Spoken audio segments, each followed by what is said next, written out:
Hello, everybody, and welcome to TMS number 13. And today I have the pleasure of welcoming a special guest back onto the show. He is a Marine, a school teacher, a farmer, and is vowing to replace Mitch McConnell as the next United States Senator from Kentucky. Mike Broihier, welcome to the show. How are you? I am fine. It has been a fantastic week, and I'm sure we'll get into it, but there's some serious momentum here in Kentucky, and people are starting to pay attention. So things have been a great week. Yeah, I can't imagine, because last Friday you were endorsed by Andrew Yang and Humanity Forward. I just got to ask, when did you find out that Andrew would be endorsing your campaign, and what was your reaction to that like? When did I find out? There are things that candidates don't.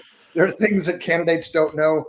I think I found out Monday before the announcement, and it was incredible. We're not together as a campaign. Everyone's working from all over the place. It's kind of crazy. So there was no moment in campaign HQ, just me and my wife high-fiving here on the farm, but it was a joyous moment. And of course, subsequent to that announcement, Rolling Stone ran a really, really nice profile. And for a gentleman of my age to be in Rolling Stone that alone is a career milestone. Yeah, that was an incredible article. And for anyone who hasn't read it yet and you're watching this, I highly recommend checking it out after the interview. It's actually a very inspiring story. And I have a question about that in a second. But first, I just want to know how much does an endorsement of Andrew's caliber help move the needle in your race? I know that you said on Twitter this morning that you had your best weekend yet in terms of volunteering and fundraising. Triple. Wow. I mean, whatever kind of scale we happen to be using here. If it's a linear scale, I would say triple.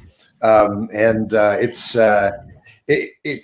not just, the money's great. The volunteers are fantastic, but also there's a little bit of validation.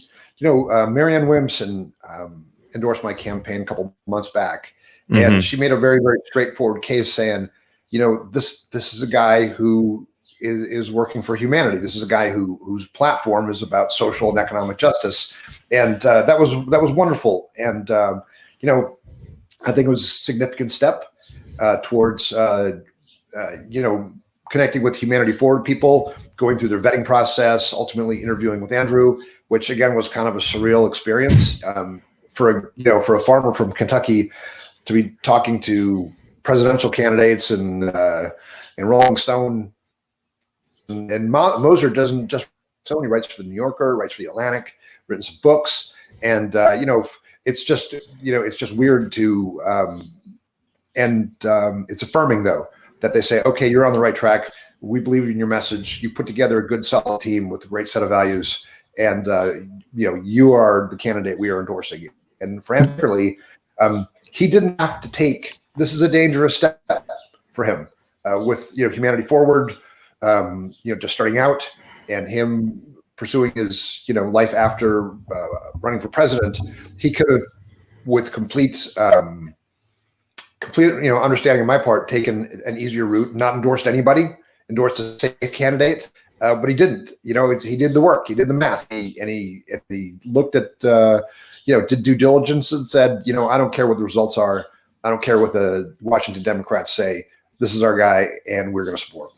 Yeah, that's definitely. I can't. It's got to feel good to have that type of support in your corner, knowing someone's just going to go in there and endorse, not based on what you just said, who the Democrats in Washington want to push, but who actually has the best ideas to move the country forward at a time that we need that so badly.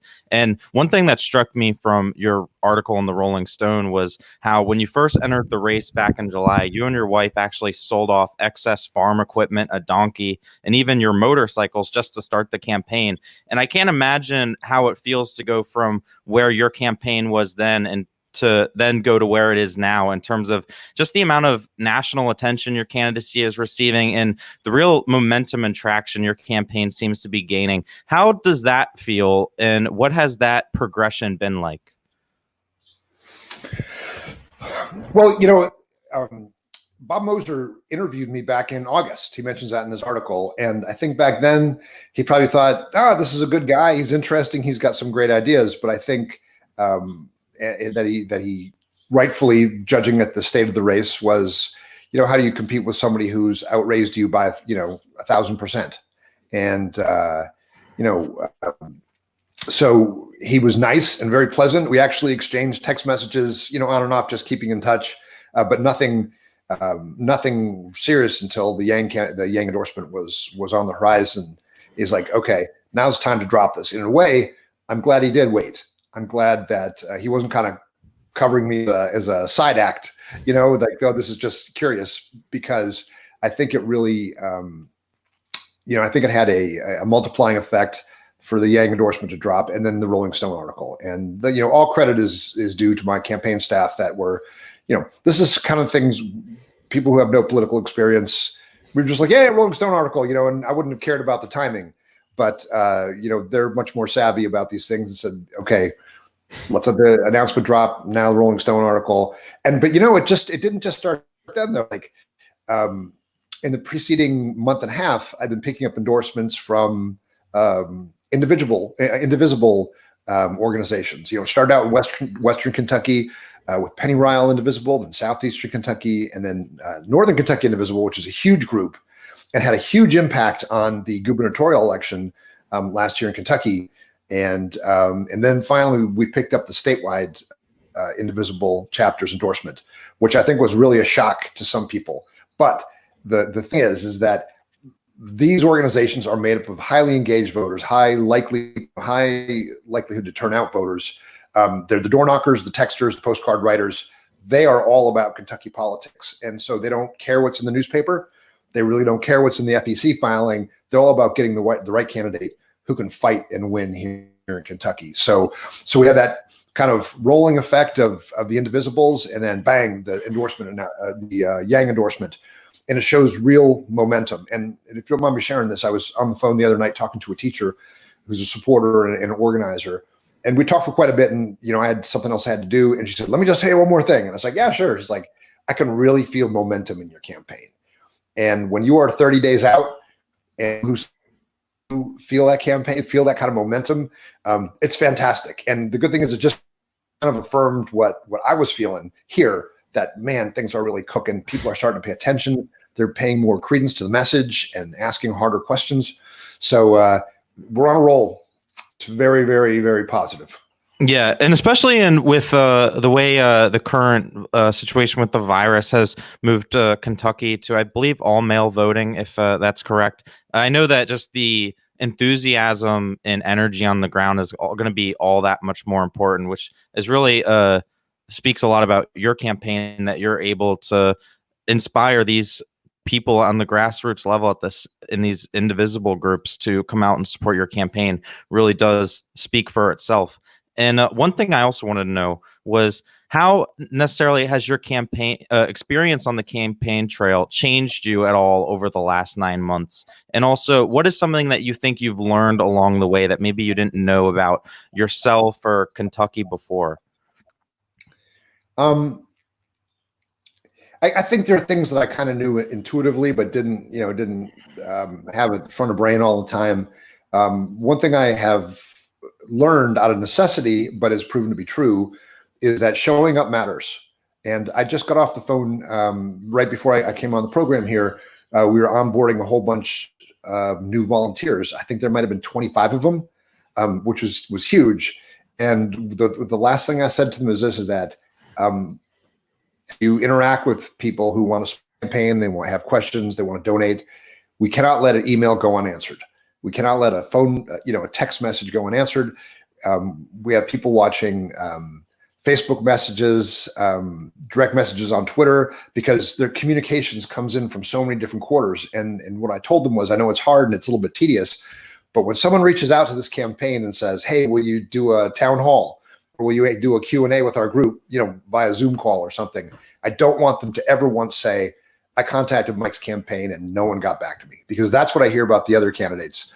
And when it was just Lynn and I, my wife and I, in the very, very beginning, it was exciting. I was like, hey, someone wants us to come talk to them. But as time on, it's grown more and more and more, but the message is still the same. People in Kentucky, they don't care if they disagree with you. They just want some respect. And the fact that you're willing to show up, answer the questions, and engage with them really has a tremendous effect. And even people who probably disagree with me on some pretty fundamental issues, women's reproductive rights, guns, this is Kentucky, they will, they're just happy that you'll come and answer their questions and not lie to them. Admittedly, a low bar for selecting your next senator, but it seems to be working with a lot of voters here in Kentucky. Yeah, that's certainly true. One thing I was thinking like a few days ago, just by myself, thinking about this interview, and I was thinking how, like, if I were to want to lab produce the perfect candidate to take on Mitch McConnell in Kentucky, that would look like someone a lot like yourself, a retired Marine lieutenant colonel turned asparagus farmer, who I think you really exemplify the idea of not left, not right, but forward. But with that said, it's still going to be an uphill battle to defeat Mitch McConnell just because of the nature of the state. And while McConnell is actually relatively unpopular with Kentucky Republicans, a lot of them, I think, maybe hold their nose and reluctantly vote for him anyways because of his success with like federal judiciary appointments on the right. He's been very successful with that, which leads to this question. In the scenario where Trump wins and you are senator during a second Trump term, how would you go about navigating whether to vote for or against potential Trump Supreme Court nominees? Well, we have to just take a look at the record of the people who are who've been elevated to the federal bench with a lifetime appointment. Some of these judges not only have a problem with Roe, but they have a problem with the Board of Education. I mean, these are like, I mean, we're talking about wacko judges. And when I'm talking to people of Kentucky, even those folks who you think might be inclined to vote for Mitch McConnell because of his judicial appointments, they're hostile to everyone. They're hostile to women, minorities, LGBTQ persons, immigrants. They're hostile to labor. And when I'm on the campaign trail, I know people want to hear about kitchen table issues, bread and butter, and I all find time though to kind of try to elevate the discussion and say, listen, behind all the smoke and noise coming out of Washington right now, the real dirty work is done with the judiciary, and you need to be paying attention to it.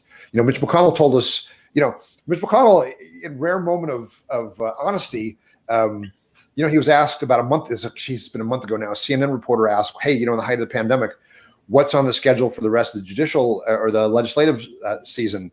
And he said, put that goofy smirk on his face and said, judges, judges, judges. So he told what's important to him. And I'm going to take him in this one instance. I'll take him at his word, is he knows he is changing America forever.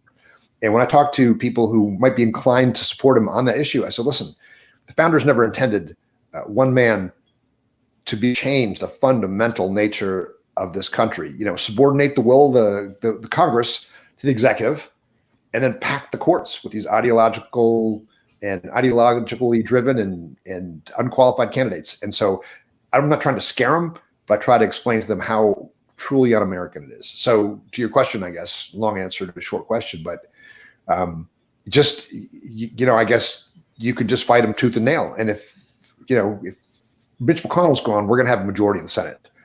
And those judges never have to see the light of day. And if it requires, Senator Schumer to negotiate with the president on getting people onto the bench, he's going to have to be willing to deal, and he's going to have to seriously tone down the and certainly not present a candidate with disqualifying credentials like not believing Brown versus Board of Education is the law of the land. That Roe versus Wade is the law of the land. And so if McConnell's gone, it's going to be a much different atmosphere in Washington regarding judges. Mm-hmm. According to a poll out last week, 82% of Americans support direct monthly cash payments for the duration of this current crisis that we're in. However, Mitch McConnell has reportedly said that he wants to hit the pause button on further stimulus legislation, and he has shown no indications even at all that he even supports recurring cash payments. What do you make of this? Well, it's just more of the same Mitch McConnell. He doesn't care He doesn't care about Americans. He doesn't care about certainly about the people of Kentucky. And you can go back way before this this COVID virus and saw where he allowed the Black Lung Disability Trust Fund to lapse, payments into that lapse. These are his constituents. These are people like in Eastern Kentucky and Appalachia, coal miners who've returned him every 6 years to the Senate. And he's like, yeah, you can die. I don't care. And so he just, I think the entry argument you have to have with Mitch McConnell is he doesn't care about anything but money. And so that colors every single one of his decisions. And that he would be, his first inclination is to bail out corporations. Not a surprise. The first indication that the president wants to bail out corporations, not a surprise. And the fact that they made a one-time stimulus payment was basically done to appear like they were doing something. $1,200 once during this pandemic with 40 million people on unemployment now. We're going to probably pass 100,000 dead this Memorial Day weekend. They don't care. And we need to just accept they don't care about us. They don't care about our families. They don't care about our health care. They care about power and money. So I guess if you just erase everything else, from your mind and consider it, when you consider them, that's how you have to deal with them. So that's why I like my platform, economic and social justice at all. It's very, like you said, very closely in line with Humanity Forward. And we need to turn the system on its head, and we need to put money in the hands of people instead of corporations. How do you plan on convincing Republican voters that Mitch McConnell doesn't have their best interests at heart? Well, I mean, you just have to show them the numbers. Take a look. I this recurring question: are the people of Kentucky willing to give up the prestige of having the Senate Majority Leader as their senior senator? And I'll tell you what, I've never gotten that from a Kentuckian, not from a voter. I mean, I get that from a reporter because it matters to them. They think it's a big deal. It's not a big deal to people in Kentucky because other than the ability to parachute some pork in during an election year, McConnell doesn't do anything for the people of Kentucky. You look at our economy, 5th worst in the nation. Our health stats, number 1 in cancer, number 7 in diabetes. I mean, we have the 3rd worst air pollution in the country, in Kentucky. And from here in the middle of my beautiful little farm here, it's hard to imagine, but in West Louisville, people are dying because of health-related health problems related to air pollution. In Eastern Kentucky and Martin County, people cannot drink or bathe in the water that comes out of their taps. So when you say, or you go to coal country and say, what's Mitch McConnell done for you? He's not done nothing. And so you just beat him with the facts. And, there's a certain percentage of people who are just going to say, I don't care, you're lying. That 17%, I'm never going to touch them anyways. But the ones in the middle, you have to describe a vision to a better America where everything is more equitable and just, and they are not going to lose anything. Because I think a lot of times with particularly universal basic income, it's always couched in the government's going to take something away from you and give it to someone who doesn't deserve it. And, that's when we get into the universality discussion. But you just have to convince folks that this man in the White House, this man in the Senate, and the man in the White House do not care about them. And it's an easy, before the pandemic, it was a little bit more of a climb, but now they've driven the economy into the ditch. They got nothing else to stand on, and they're desperate. Of course, before getting a chance to go up against Mitch McConnell in November, you must win the Democratic primary. And 1 week from today, you will be on the debate stage with both of your primary opponents, Amy McGrath and Charles Booker. How are you preparing for the debate, and what is your pitch to voters as we come down to the final stretch here before voting day on June 23rd? Well, answer the second one first, if you don't mind. The pitch is that they need to select a candidate that best represents their values, and that's me. And they also have to select a candidate who can win against Mitch McConnell, and that person has to be able to compete all the way across Kentucky and not just excite the progressive Democratic base, but bring those people in the middle who might still vote for Trump, but who are willing to split off and vote against Mitch McConnell. And you read through my resume earlier, but being a veteran is important, but being a teacher is important, and being a farmer in Kentucky is really, really important. So there are places in Kentucky that the other candidates cannot reach. Not only can they not reach, but even if they could reach them, they couldn't relate to them because, the experience, the common Kentuckian is much more closely linked to my life than theirs. Mm-hmm. Absolutely. And you asked how I was prepping. We're doing typical debate prep, and just answering cold questions and rapid fire cold questions and change ups and stuff like that. I've been on the stage with them before, Mm-hmm. in Kentucky on March 4th, and there was an exit poll that day. It was run by Indivisible. There was an exit poll. 88% of the people they polled said, 88% said if the election was that day, they would have voted for me. So, Mm-hmm. I'm not going in overconfident. I'm definitely preparing, but I'm going to stay on message, and certainly not going to change anything in the delivery or the message just because it's a debate right before the primary. Yeah, and I was about to mention that 88% poll. I mean, that's just really a striking number to get that many people to be like, okay, this is my guy. And I was going to say, you have some high expectations. You got to top that 88% number this time around. Well, don't have to worry. That's a little bit. No, that number was a shock to me. It was a good night. Inarguably, it was a good night. They had this debate in a church that had been converted into a nightclub bar. And I walked in, there's probably 300 people there, and people were drinking and laughing and having a good time. I'm like, all right, this is my crowd. These are my kind of people in here.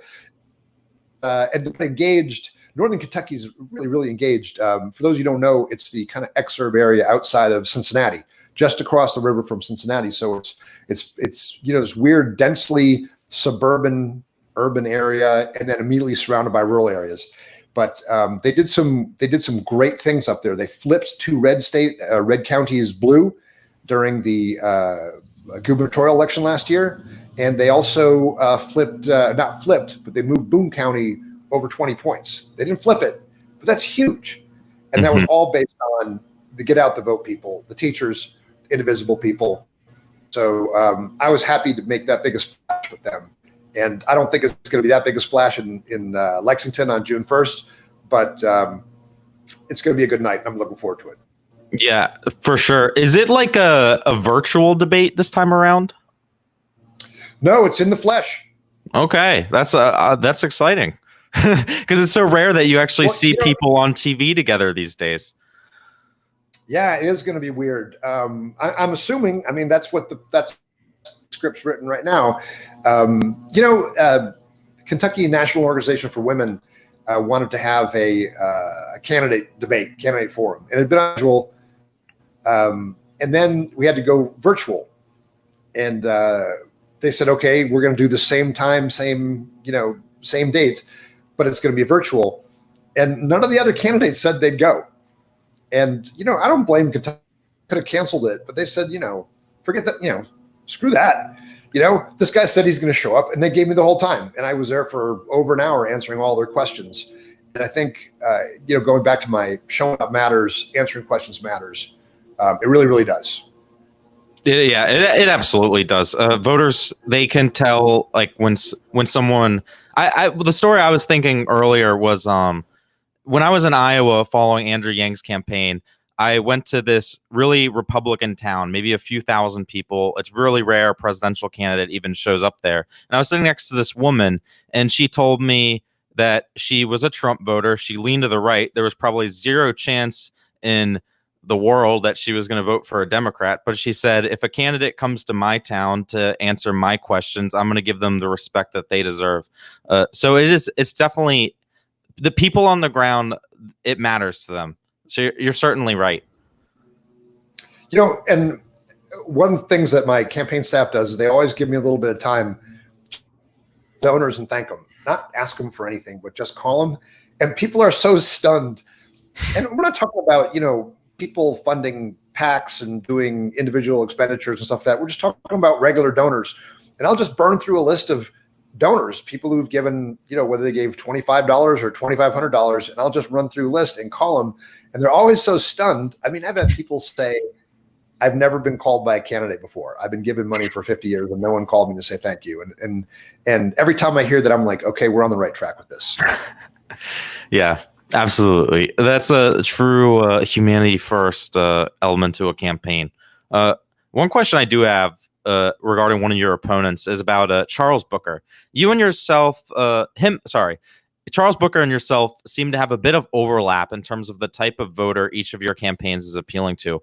What are some of the biggest differentiations between your platform and his?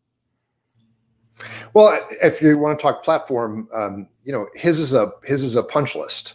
The campaign manager called it the Progressive Olympics. It's just a list of things that he's for. I've actually got plans. He says he's for UBI. I got Scott Santens as my senior policy advisor and helped me craft a detailed plan that we published that tells you how we're going to implement it and how we're going to pay for it. And so, while it's easy to say something like, I'm for the Green New Deal, but behind it, I've got a really, really detailed plan on something called Just Transition to a Green Economy, where we take all the Appalachian coal regions, that's in 8 states. And I've already been working with progressive candidates in adjoining states. And we go to Washington and say, we're going to turn Appalachia into a green energy hub for the eastern half of the United States. And we're going to bring the infrastructure that goes along with that, the jobs go along with it. And guess what? Federal government, you're going to pay for it because you let the energy companies off the hook. You left this environmental and economic wreckage in your wake. And, it was from our coal fields and our coal mines that built the great cities, that built the railroads, that built the ships that won World War II. And now these companies have extracted everything they can and they've been let off the hook. So I want to go to DC with a group of senators and congressmen and representatives and governors and say, we're not asking, we're telling. This is what we're going to do. It's going to be a federal program. We're talking WPA size program. We're going to rebuild the infrastructure. We're going to turn it into a green energy hub, and we're going to put everyone to work. Just to the audience, guys, Mike here he's been generous enough to give us a good amount of time today, and it looks like we are going to have some time for some questions at the end. So if you do have any questions, feel free to ask in the chat, and I'm going to pull them up. Here's a. Hey, give me 1 minute here. 1 second. There is a tractor running right outside. My wife is still farming, so we still have a farm to run. So I'm going to go shut this window so we don't get blown out the next time the tractor goes by. Okay? No problem.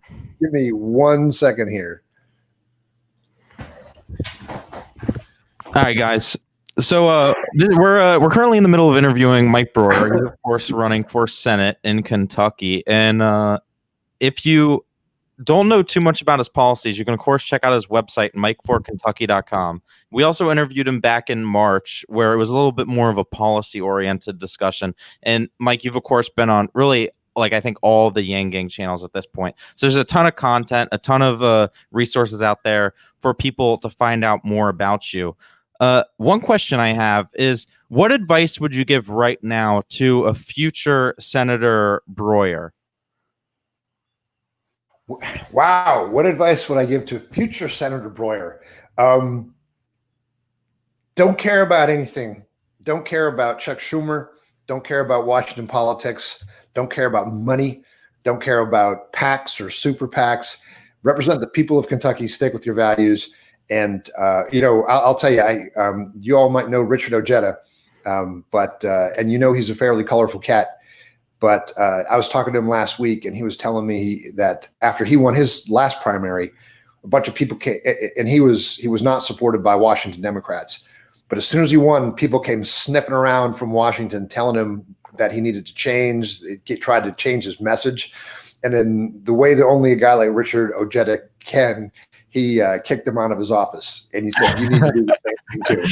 And this is probably a family show, so I won't go into the details, but Richard gave me really, really sound advice for ejecting these people. He said, they're going to come around and they're going to try to tell you what to do.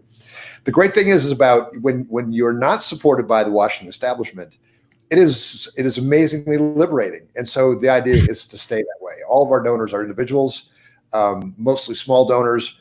And those are the people I owe. I owe the voters, and I owe the individual donors who've had the confidence in my message. So it's don't pay attention to no one else but what the country needs and what your voters need, because you don't owe anybody anything else.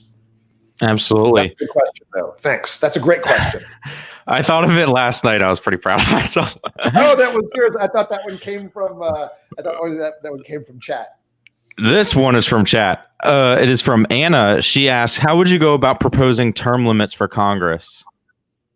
Well, I think since, and this is something I've actually thought quite a lot about, and I've read, I've been reading attempts to do this, and I think that you have to change the Constitution. And, I guess there has to be I guess a state has to raise it, and it has to be elevated to the Supreme Court, and there to be a Supreme Court decision. But, I'm a Marine, and we're pretty simple people, and I'm a farmer, also pretty simple people. But I've been studying this, and I keep running up against what I think is a constitutional barrier to it. So I think I think we actually have to amend the Constitution, which is a lot of work. Yeah, it certainly is a lot of work. You need like a convention of states or something like that. No, you don't want a conventional. No constitutional convention, because when you have a constitutional convention, everything is on the everything's on the chopping block. Yeah, so when you hear people say, "Oh, we need a constitutional convention," the red light should be going off, because women's reproductive health, everything is on the table. We could have a state religion at the end of it, so no constitutional convention. Mm-hmm. We have Marcos in the chat. He says, I gave $20 last night to Mike, rooting for you. And we also have Miles, and he says he donated to Mike's campaign a couple times and is going to donate again too. I hope he wins. Thanks, guys. Thanks, everybody. It's kind of humbling. It really, I have to tell you, it's that's why I like calling donors and just chatting with them. Like I said, it's fun because it kind of freaks them out too. Like, this is really you. I gave you $20, but it's like, it's a great mental health check-in for me, and it's a ton of fun.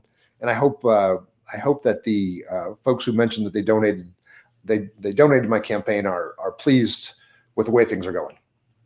Yeah, if you guys are interested in donating, make sure you do. Every little bit counts. It is mikeforkentucky.com.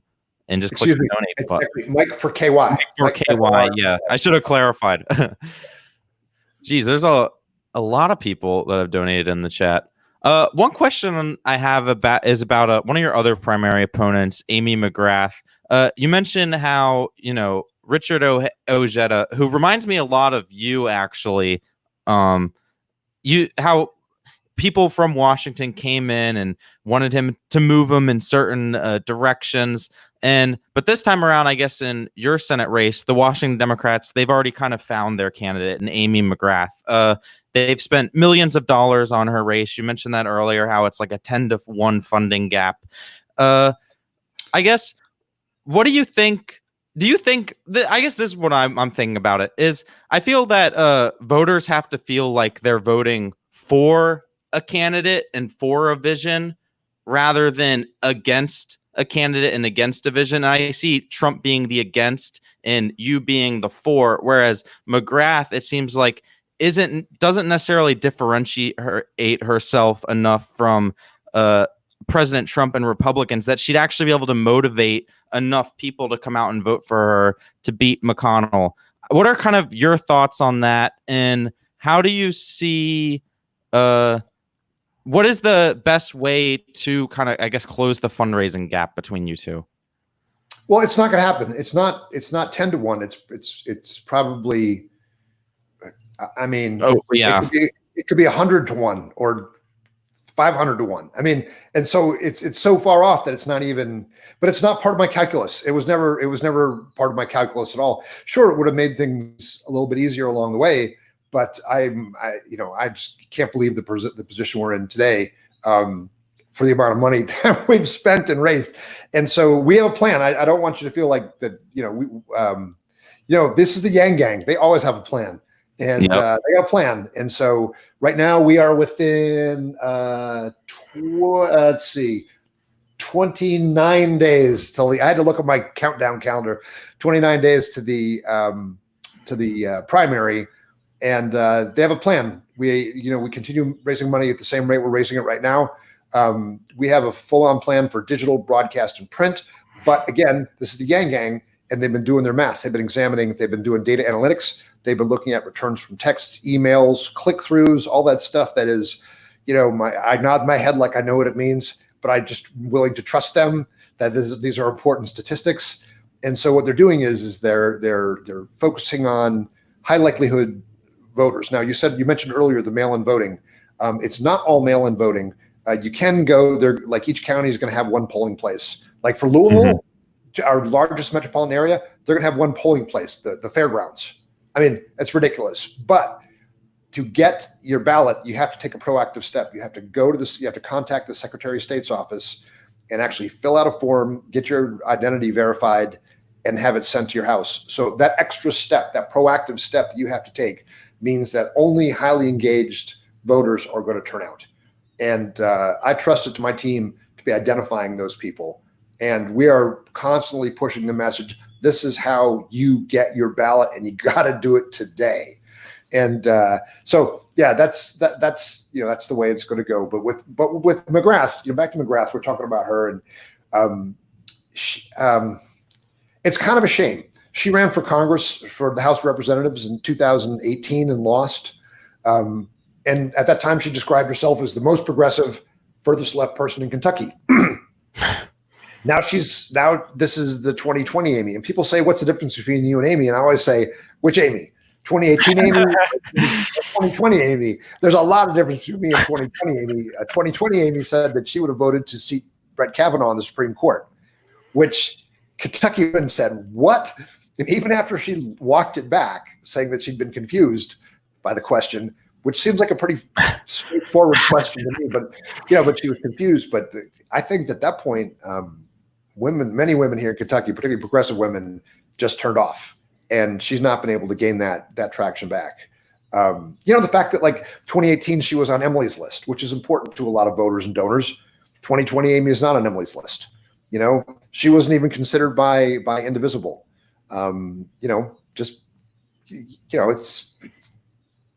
She's going to vote for her. She had a compelling story. I think she spent $1.6 million on Facebook ads in January. Think about that. She spent more money in January on Facebook ads than I've raised in my entire campaign. And so when people say, well, I only thought that she was the only candidate. Some people thought, I had a reporter tell me that people thought she was running for governor because she'd been buying ads last year because she was buying so many ads. But she's not gonna. She's lost the women of Kentucky, and the fact that she's switched whipsawed so violently from being super progressive to being a pro-Trump moderate that no one trusts her, no one believes her.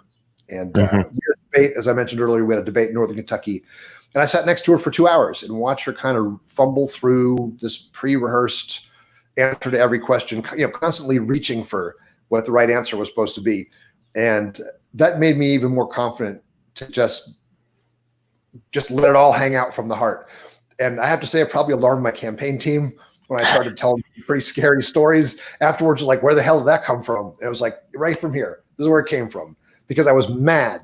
I wasn't mad at Amy, but I was mad that people had been told that the choice was this person who was just flailing so obviously, just trying to come up with some answer that wouldn't piss anybody off. So that was for me, that was the real point where I became even more determined to do everything I could. What for someone who lives outside of Kentucky, how would they help your campaign? Okay, obvious way is to donate, but again, this is the Yang Gang, and if you go to mikeforky.com/signup, mikeforky.com/signup, I guarantee you someone will be in touch. And they will put you to work. We've got people are doing texting, phone banking, fundraising. People are writing postcards, and it's funny that the postcards are incredibly effective. People are doing these nice handwritten postcards, and they'll put drawings and stickers on them, and people actually read them. I've gotten calls from people saying, "Hey, I just got this cool postcard from you," and then they donate. But MikeForKY.com, obviously, smash the donate button or go to /signup. And someone will put you to work. There's lots to do. This organization is growing. Like I said, before I came on, I was onboarding. There must have been 24 volunteers. And just looking at their beautiful, their faces, white white, brown, black, women, men, all young, mostly all young. And it really put joy in my heart and confidence in my heart. Absolutely. Speaking of the power of the Yang Gang, has the campaign hired a cartoon? Well, I don't know if hired, but maybe found someone who would volunteer to be a cartoonist for the Yang Gang. They said they would love to see renditions of the Colonel giving Moscow Mitch corrective training. I know you actually have Moscow Mitch T-shirts on your website. Those were pretty interesting. Yeah, actually, the posters, the funny, the Moscow Mitch posters and T-shirts, they're actually being used in an Amy McGrath ad, art that I paid for, that was done by a guy named Josh Waters in Somerset, Kentucky, original art. And that poster is appearing in ads for Amy McGrath, which is hysterical. But if you look really, really closely at the ad, there's a guy in the picture, and it's me. And it's just kind of funny being a candidate and having your picture and the art that you paid for being used in a fundraising ad by another candidate. But that's the way it goes. As far as have we recruited anybody? No, we've not. There's a cartoonist who got named Mark Murphy, who works for the Courier Journal, which is Kentucky's biggest newspaper, who is really, really talented. And right now I'm happy to let him take his whacks at McGrath because and the very, very first cartoon he ever ran was the one that got her the nickname Wrong Path McGrath. She was flying her jet fighter, and she had the map of Kentucky upside down. It was very, very funny. But what always surprised me about editorial cartoonists is their ability to boil down something that would take me like 500 or 800 words to say into 1 or 2 panels. It's a particular brilliance that I admire. Yeah, you gotta try to hit up this guy on Twitter at JD Shang. He's made all the art and emojis like. For Andrew Yang, he made one for Eric Sanchez, made one for Evelyn Yang, like the little cute little cartoon. I know he would do it. I think he would do it. Gotta have something to hit him up. It's interesting. I could tell the first person, the first person that made that comment about the cartoonist asked to have Colonel Mike doing the corrective training. That person's obviously been to boot camp and had received corrective training before. I'm guessing it made an impression on them. So, Mishi asked, do you have different ways to fund UBI besides the VAT and capital gains tax? Yeah, well, I mean, that's part of it. I've always been interested in VATs because I've lived and traveled in places that have a VAT. The danger, of course, is they always creep, but VAT is a very, very common part of life in many countries that I've lived in. So I like the VAT. Scott Santons has got some really, really incredible ideas. Just a creative guy. One of the things he thought of is that so we have this, what constitutes a sovereign wealth fund. And if a company wants to have an IPO, they're creating these stocks out of the blue, right? They're just literally creating them. Well, if you want to have an IPO in America, you create your stocks, 5% of them go into this fund. And if the company goes bust, the American citizens lose nothing. But if it's the next Google or Microsoft or one of these corporations, all of a sudden you have this constant fund going in, constant stream of money going into this fund. And that's just one. Scott and I have talked about that at length about changing the way we do trademark and patent laws in this country because it's gotten to the point, particularly with patent trolls, where people are making incredible amounts of money who have nothing to do with the original content, nothing to do with the original work, the idea, the research, the sweat, and the sweat equity that went into a product, but they're just picking it up. So, doing a change to patent laws to make people, if you want to maintain this patent, you want to buy this patent, you got to pay. You want to maintain it beyond 10 years, it becomes incrementally harder because many of these things that are controlled by one person have actually gone into such common use that what comes to mind is this, and I always put his name out of my head because he's such a horrible person. But there's a guy who actually went to jail who would increase the cost of a medication by like 9,000%, and he just basically trolled the patent. Do you recall his name? I do not. It's even the name is something that would make your skin crawl. But so and obviously closing tax loopholes. We did something ridiculous just last week, right? The federal government waived drilling and extraction fees on 75 sites in the western half of the United States. They just did it. I mean, that's money that should be coming in. That should be money that is coming in to this country, into the coffers of this country. And they just did it. And it's all done under the cover of this pandemic. The environmental regulations are being rolled back. You can now, we don't have to do, some energy producing companies don't have to do self-monitoring, self-safety monitoring. And damn well they're going to go back to burning, high sulfur content coal, and they're going to hurt the economy. So there are a lot of loopholes to be closed up. And and to answer your question, I do support a VAT, probably 10%. But if you go to our website, there's a link to our UBI plan. You'll see Scott Santon's brilliant hands all over it, and my occasional punctuation changes. But it's a good plan. It's very thorough. We can pay for it. Yeah, there's not a better person, I think, in the business of universal basic income to have on your team than Scott Sands. So I'm sure that's definitely an asset to the campaign. Mitch, oh wait, I already just asked that one. Foreshore says, what do you say to those who suggest that UBI will cause inflation? That's an obvious question. I'll say that in every case, there's been nations that have done it. There's been experiments that have been run. It's been done in some cities. It doesn't happen. There's general uptick that is measurable in inflation, but it doesn't ever come close to the complete offset in the advantage gained by people receiving universal basic income. There's no evidence that will happen. It was my first question too when I started really reading up to it. Scott on his website has got a great FAQ, and you can run through, and he just spends a lot of time grinding through these questions with people. But that's an obvious question. It's one of the first things I thought about when I was looking at it, and it doesn't happen. Mm-hmm. It doesn't happen to the point where it even comes close to making up the offset of the universal basic income. Mm-hmm. There was a question in here. There, I just found it from Christina. She asked, do you support the Prime Act, which allows exemptions for custom slaughterhouses? And I know this is something you're passionate about. She says we need to end the industrial meat industry and move back to small farmers and ranchers. Okay. Was that Christina, by the way? Yes. Christina, I have to tell you, I am not familiar with the Prime Act, but if what you're saying is what it supports, I'm all for it. We had quite a large lamb here. We had over 100 ewes, and so it was quite a good business for us. But the slaughterhouse, the processing place, was a local place that had been funded by money from the tobacco bailout, and it ran for 10 years. And someone who was a tobacco farmer way back when we started farming, we had a tobacco share.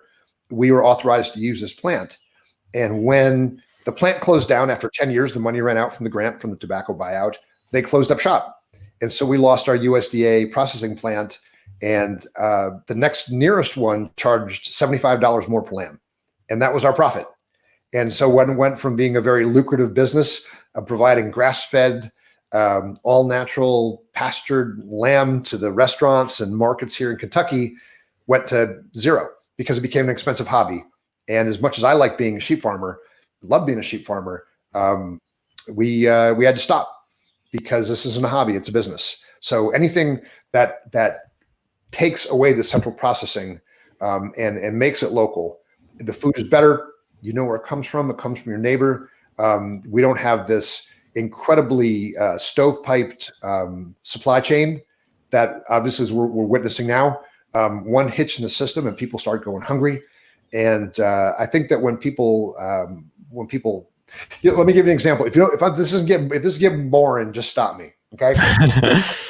Seriously. My neighbor is a Hereford farmer, registered Hereford farmer, and his steers will be born here and raised, and they'll go to Texas for backgrounding.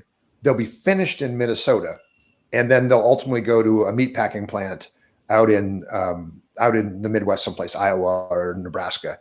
So that one cow, that one steer, will probably journey 2,000 miles in his life. We have plenty of grass here in Kentucky. There's no reason for that steer to move more than a mile from where it was born. And like our sheep, our sheep, when we were sheep farmers, they were born and raised here until they went off to be processed to plant and go to the restaurants and markets.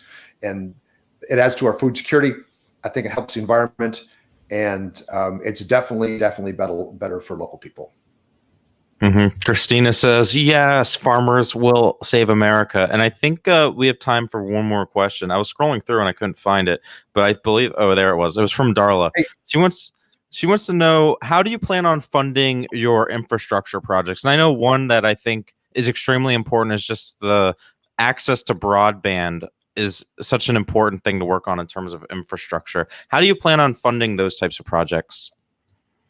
Okay, thank Darla, I appreciate it. I had a question from a reporter this morning. They wanted to know what I thought about creating a passenger rail, like real passenger rail in the United States, dedicated passenger rail that we could move easily from city to city.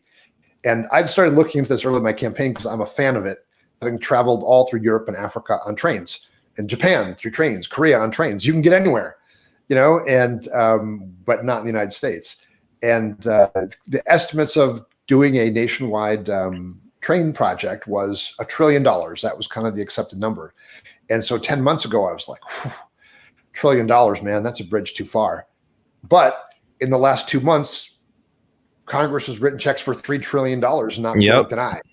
So I think now's the time to strike. If you want to put people to work, if you want to put money into the economy, the best way to do it, other than a UBI, but to get people working again, is through infrastructure, particularly in areas like Appalachia, which has got an available workforce and low employment. And the great thing is about the people who work in the coal industry, a lot of their skills transfer above ground. They do heavy equipment, hydraulics, welding, plumbing, electricity, and things like that. So we can put those people in Appalachia to work. And so how do you pay for it? The taxpayers pay for it. That's how you pay for it. But you also can do the math and show somebody that says, listen, the payback period on solar now, when I got into it, when I started getting interested in renewable energy, the payback period was about 13 years. It's down to 7.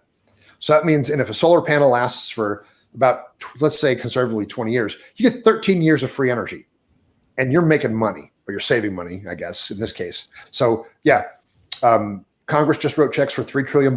They can do it again. These infrastructures will put money in the hands of American citizens, and they pay a prevailing wage or a union wage because they're federal jobs. They got benefits. And on the back end, you got great infrastructure. And I believe industry follows infrastructure. Here in Kentucky, big businesses will go to a Louisville or a Lexington or Bowling Green, but they're not going to go to Pike County because the water's not there and the roads are not there and the broadbands and the schools and the hospitals aren't there. So, Darla, I hope it's not disappointing to you, but this is one that we're going to have to bite the bullet, and the federal government's going to have to pay for it. But it's better than giving money to corporations. I had the same exact thought as you. I'm thinking how we've just printing trillions of dollars. It's like, well, maybe we can't afford to repair like the dam that just collapsed in Michigan, causing all that flooding. Well, I do. If we do have a minute, if you got to jump, we'll jump. But I have a part of the plan is creating a national schedule of key infrastructure, and so that no one has to ever worry about, we build, we maintain, we repair, and we replace key infrastructure on a schedule. Right now, there's a bridge between Kentucky and Ohio called the Brent Spence Bridge, it's 160% capacity. It's falling down.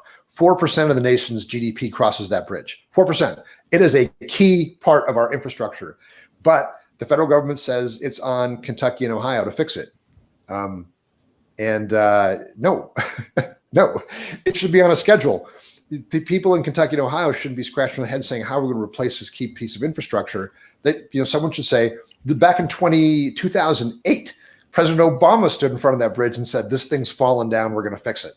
2008, and it's 12 years later, and it's still falling down even more than it was then. So in 2008, it should have been a number one priority on a federal schedule and has long since been replaced. And it should never fall on the people who happen to live in an adjoining zip code to have to carry that burden. Yeah, I agree 100%. Mike Broihier, really appreciate you coming on today. I wish you the best of luck in your debate next week. I know myself and our audience is going to be watching and paying attention. And yeah, really excited for what's to come in your race. Yeah, me too. I hope it wasn't too boring, man, but I really like talking to you. You have great questions.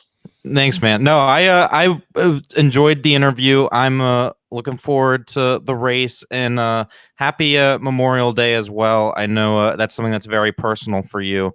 So thanks again. I appreciate it. My pleasure. Hopefully we'll see you real soon. I'll come back anytime if you have me. I will. Absolutely. Take care. All right. Thank you. Bye, everybody.